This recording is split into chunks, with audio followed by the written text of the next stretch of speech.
worked at the Foot Locker at Niagara Square, Niagara Falls. I came second place in Canada. Can you believe that? A small town, Niagara Falls, 75,000 population back then. And I was in second place of selling tube socks at Foot Locker. Crazy story, crazy story.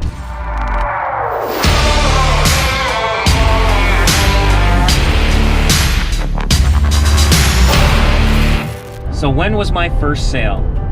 Well, when I was a kid, I was probably about 10 years old, I'd be knocking on neighbors' doors and see if they wanted their driveway shoveled, but after heavy snowstorms.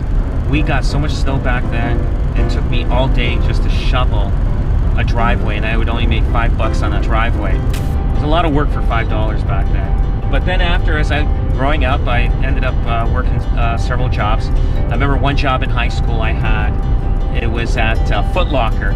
We'd be selling shoes, but we would get a spiff. We sold tube socks with their shoes. So when they finally found a pair of running shoes that they liked and everything, they would be at the counter and they would pay you a spiff if you would buy a pair of socks. So I would always promote that. So there was a contest in Canada, and I worked at the Foot Locker at Niagara Square, Niagara Falls. I came second place in Canada.